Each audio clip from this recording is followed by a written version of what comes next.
Hello viewer, welcome back to another video. Today we're going to do some content about Ghost Recon Breakpoint. I got a friend that recently started playing this game, so a lot of this information is going to be kind of relevant for him. Um, it's basic information for absolute beginners. So the first thing is we'll go through some settings in the options menu, and I'll show you what I'm using for those. And you can then, we'll go over some stuff about how to configure weapons, how to customize them, stuff like that. So on the first tab of the settings in the tactical teammate and bivouac stuff, I normally run 2 weapon slots. Well, I shouldn't say that. Sometimes I'll kick it down to 1. A lot of times I'll only carry 1 weapon and I'll try to just make do with that. That basically just kicks up the challenge a little bit more, but you can carry up to 2. And a lot of people like to carry a sniper rifle and maybe an assault rifle, or a sniper and LMG, maybe a submachine gun and a sniper rifle, something like that. So you've got a close range weapon and a long range weapon. I've got bandages to only be 5. Um, I don't really use bandages all that much. You can crank it up to 12, which is many, or unlimited, which you just keep using all you want. But the thing is, bandages are very slow to use. It's a slow animation. I've got syringes for healing injuries, and I use mostly syringes, and bandages are just kind of an emergency situation where it's better than nothing, but it's not very much better than nothing. Injuries I got set to rare. Um, you can turn it right off and you'll never get injured. Basically, what an injury is that means that you get hurt so badly that your health bar will not regenerate its health. Um, there's also health regeneration, which I normally use, and if you're not injured, it'll regenerate all the way up to the top after you've taken damage. There's also where it does partial regeneration, um, which is to say that it'll only fill up the current chunk of your health bar, and then there's none, and that's where you have to use syringes or bandages to heal yourself up manually. I find the game gets a little bit tough to get by with that, so I keep the health regeneration to the original that it was like in Wildlands. Ammo loss on reload I've got turned off. The problem with turning it on is, let's say that you've got a 30-round clip in your gun, and you fire off a couple of shots, and then you reload just to make sure you're ready for the next firefight. That means you're throwing away 28 rounds. So it's not exactly the most realistic thing to have that off, but certainly makes the game a lot easier. And I also run with the darkest night on. At night, it sort of forces you to use night vision, whereas with this turned off, the nights are a lot brighter, and you can get by without night vision. And I don't know, it's just a preference mode, but it's one that I tend to like using. Teammate special abilities and sync shot display. I leave both of those ones on, but to be fair, I don't often play with the AI teammates. A lot of times I'll just play solo. In the socials and bivouac section, I normally only have my friend showing an arrow on. When I first played the game, I didn't really like that there was all these random strangers in there. And sure, if you group up with random people, it can be handy, but you can do that anyways just by using the matchmaking system if you want to join a random game. And then the shop and the graduate bivouacs I keep turned on so that you can replenish your supplies and respawn like helicopters or vehicles or stuff like that. So that covers pretty much everything in the first tab. Subtitles I keep turned off all the time. Hints at dynamic, size normal. Crosshair, I'm not going to read through all of these things, or most of them. I'll just let you see what I've got for settings. And I find that it allows it to be maybe a little more Call of Duty-ish, where you can be a little more clumsy in combat. You don't have to be one of these, elite players that If you get spotted, you're going to die, stuff like that. Um, let's see, the couple of things that I'm going to mention in here, loot markers are dynamic and light. I believe that means that it'll only show the display if you're relatively close to it. HUD markers. Okay, there's one that I have on here, which is allies to be turned off. I don't want to see the circle markers for civilians when I'm scanning targets with the drone or when I'm walking around out in the world. It just makes the HUD look a little bit too cluttered. So I shut that off. You'll still be marking your hostiles, but it leaves people that you're not going to be shooting at from being marked. So that's one of my preferences. I keep most of the sizes and settings on default for most of this stuff. And you can kind of pause the video and have a look at what I've got for settings here. I keep the mini-map turned on always, and basically that's the little mini-map in the lower right corner of the screen. And because I'm looking at this on the TV and I don't have necessarily the best eyesight, I also keep it to large. It makes it a little easier to read the compass. A lot of the stuff I've just got the dynamic setting on it, except for allies, which I've got turned off. I don't want to see the allies on the mini map at all. And sync shots, I'll leave that display on. That's the default. Dynamic is on, assuming that you just go with the regular gameplay. I think it's called standard as opposed to immersive when you first do the install. And most of this other stuff is just set for defaults.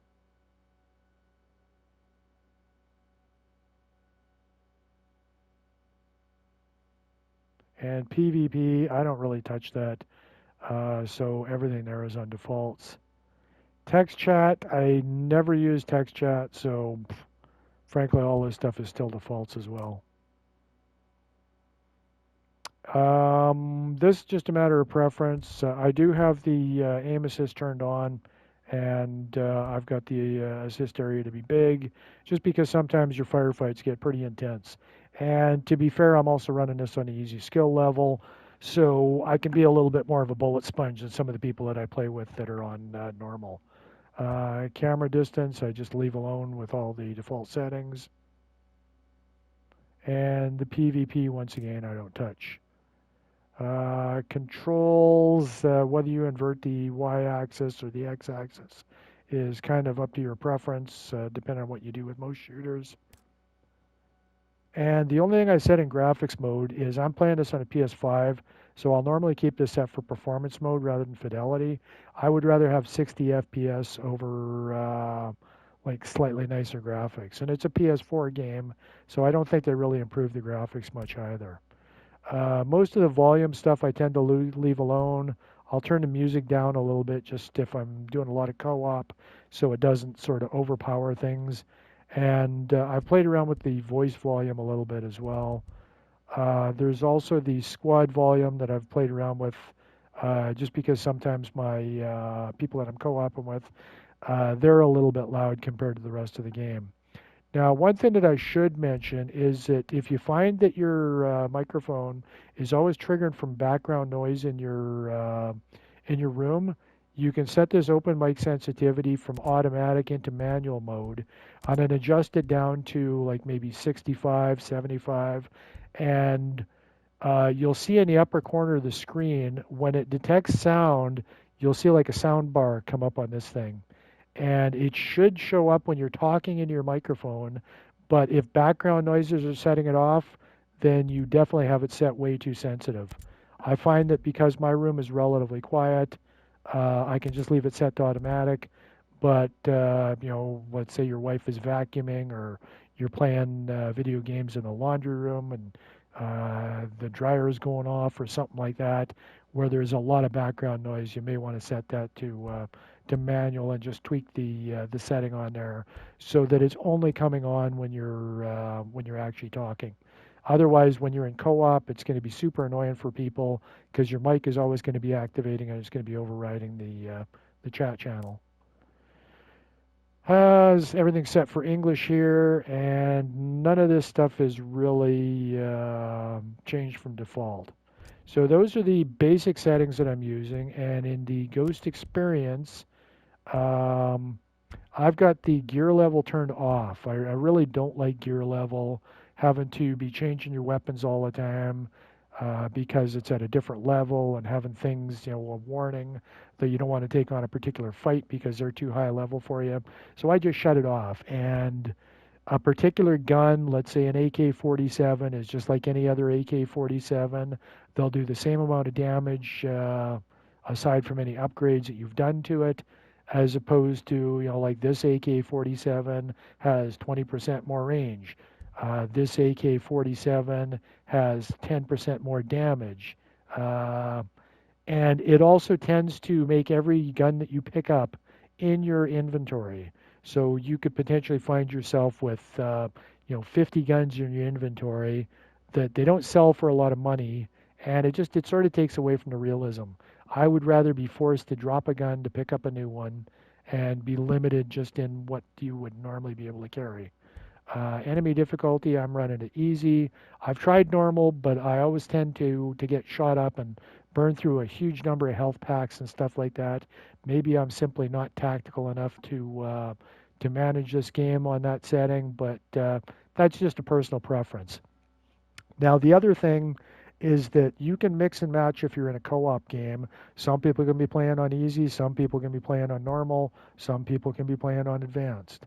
And the damage that you do and the damage that you take from enemies will be based on your settings, not for what the host of the game has. So it sort of lets everybody play at their own level, and people that are really awesome at this game and never get hit, they'll do well, and the people that are kind of suck at it and they get shot a lot, they'll be able to manage as well. So that is one nice thing that I like about it. And I also leave the guided mode on. That'll give you markers on your HUD for missions and destinations. Also, they'll show up on the map, and that's as opposed to it says that it's south of a particular mountain in a particular province, and like trying to follow directions like that. In a video game, you'd spend a lot of time looking for locations as opposed to actually going to locations and doing the gaming. And then you've got your presets for regular and immersive. Regular is what you get with most of the the HUD turned on, the crosshairs turned on, the mini map turned on, all the rest of that kind of stuff. And immersive by default, it wants to shut all of that stuff off. So that's the settings that I tend to use, and now we're going to go through a little bit on loadouts. And you can get to the loadout by pushing the option button. You can have up to 2 guns, and in this particular instance, I'm running the assault class, and I've got 3 perks active. Now, one thing that I find interesting is that there's different classes that you can play as in the game, and if you set these 3 perks to be with assault, and then you change to a different class and you set another 3 perks, it will actually remember these ones when you switch back to assault. So that's kind of awesome. When you're in the out in the menu here, you have your weapon wheel, and these numbers around here are intended mostly for the PC.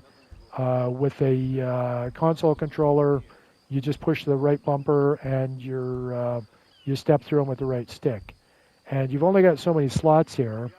And if you want to add new stuff, you would go into your loadout screen and you would click down here. And this will allow you to add or remove things from the loadout. So for instance, I don't necessarily need rations in here.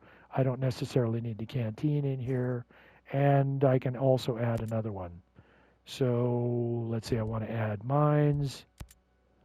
And let's say that I want to switch this ration pack to a C4 charge. That lets me reconfigure, and some of these things are locked. You can never take the bandages off. You can never take the bullet off, like the empty casing, and you can never take your specialty item off, which goes with this particular class. And in the assault case, it's a gas grenade, but different classes have different specialty items, and those are those are locked into your item wheel all the time. You can also craft stuff. You can craft grenades or rockets if you've got the information for that by going into the craft menu. And you would have to find the supplies for it out in the world. So for instance, if I want to craft this, I go into this menu. It wants 2 explosive materials. So I can pick explosive device, which I get from shooting down a drone. And I can choose an old shell, which you find out in the world. And then I can choose to craft one of these things. And I don't have any more old shells. So I could then choose saltpeter. And oh, I'm sorry, I needed old shells for the first item. But because I'm out of that, I can't craft any more of these rocket launchers. And the fact that it's red means that I don't have the equipment to craft, and the stuff that I can craft, like a diversion lure, would be marked in, or would not be redded out. So for these, I need just an explosive device. And sometimes you'll craft one, sometimes you'll craft more than one. So that's the crafting. Your inventory is what you've picked up, and it'll cover everything, whether it's in your weapon wheel or not, as well as any resources that you've got, like supplies for upgrading your weapon, how much ammo you've got, and it'll also show how much cash you have. So in this case, I've got 18,790 credits that I could use for buying stuff in the store. Now, the other thing you can do is you can customize your weapons. Assuming that you've got weapon parts, you can spend them on more damage, more accuracy, better handling, stuff like that. And you also have the option to buy items, or sometimes you'll find blueprints for it, for stuff like extended magazines, to go from a 30-round magazine to a 50-round magazine. It's extremely expensive, but you can also buy a 100-round magazine. But not all weapons can take all of these upgrades. For instance, there's no option to take a 100-round magazine in this particular gun, but there is an option for a 50. However, I don't own that. Same thing with your muzzles, rail covers, stuff like laser sights. Apparently, I don't own any of those. This is a relatively low-level character, and you can change your gun sight. I do have a couple of different ones. In this case, it's the iron sight, a low-power scope. I guess that would be like a red dot, and then this, which is more of like a reflex scope. So I'll throw a couple of points in here, and there's a cost shown, in this case, to get a damage upgrade. And my damage is shown as this number here with the other stats. This is a 30-round clip, 750 rounds per minute, 25 damage per shot, and a 3.5-second reload, and 5.56 ammo. So if I want to upgrade this from 25 damage to 26, it's going to cost me 4 metal parts, and I have 254. So I can spend that, and that's the only one I have that'll upgrade the damage for this level. And you can get a Mark II and a Mark III upgrade as well, which will have another complete list of these various upgrades that you can do. So that'll allow you to make your gun a little bit more powerful, more damage, more accurate, better handling, stuff like that. Reload speed is also not a bad one. This is going to be 2 of 78 of the standard weapon parts. So I'll do that. It'll make my reload a little bit faster, and probably I guess I cannot upgrade my accuracy because I don't have the parts for it. So that's how you do upgrades to your weapons. You can also change the colors of them by going over to the paint tab. If I wanted to do like a camo paint on it, I would simply select that, or you can select it by one part at a time. So let's go camo paint on that. And now you can see the guys holding the gun with the camo paint. If you want to change your outfit, add a like camo face paint, stuff like that, you would do it through here. You can also go to the next tab. There's stuff like head protection for hats, helmets, things like that. And you've got gloves, vests, pants, boots, and in the next it's shirts. If you've got a backpack, what kind of knife you want to use for close quarters. If you've got a headset on, if you've got glasses on. Normally it defaults out to giving you, at a very minimum, just like the little earpiece. And then if you want a full headset, you can get those as well. You'll find them out in the world, or sometimes you get them for mission rewards. So you can customize the look of your character quite a bit. And that's done through the customize outfit. You've got your stats for how many kills you've got, how many like longest range, how long you've gone without dying, stuff like that. And that's for your actual character. For instance, this character has not gotten 539 kills without dying because I've only got 257. So that's my main character. So it's only these first three that are per this character. And then the other ones all have to do with just like your character in general. Actually, sorry, it would be probably these first four. And then these two are for, you know, like your, you can have three individual characters and you can have them at different levels, different specialties, things like that. Okay, oh, we should also talk about the skills tab because there's a couple of important things there. Best skill to start with is probably the assault because it gives you 4 health sections. All the other ones are 3.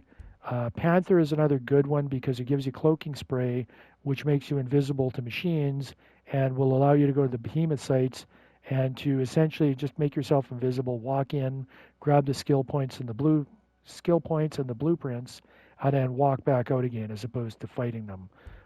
Sniper is pretty popular. A lot of people like to do the sharpshooter one. You get bonuses for range, stuff like that. But for a new player, I would say you always want to specialize in assault. And a couple of other things that are fairly important are the extra skill perk slots. Normally you can only do 1 perk. I've purchased these other ones to allow me 3 perks and the mark upgrades for your weapon. Normally you could only upgrade them to Mark 1. This would allow me to upgrade to Mark 2, and then if I purchase this one, it would allow me to upgrade to Mark 3. So that will allow you to upgrade your weapons that much easier. I do recommend the Panther skill early on though because skill points are fairly important and it's easy to get skill points just by stealing from the behemoth sites. Those are giant robot tanks and they're pretty hard to kill, especially solo or in the early game. Oh, one other thing that I should have mentioned, and that's you want to level up your various classes. So what I would recommend is always to pin the class requirements. So what you do is you just highlight your cursor over top of this, choose the pin option, and then it'll select a free slot. You can have up to 3 things pinned. And then when you're out here in the normal interface, down on the thumb pad will bring that up. So in order to level up from Assault Class 5 to Assault 6, I have to get 3 kills while I'm in the True Grit, and that's the specialty skill that I've got. So I'm going to switch to the light machine gun, and I can hear somebody down the hill. And to activate that specialty skill, you need the blue bar in the lower left to be filled up, and you push both the left and the right bumper, or R1, L1 at the same time. So we got a squad of 3. I'm going to run down there. I'm going to shoot all. I'm going to activate the class ability, and then I'm going to kill all of these guys before it runs out.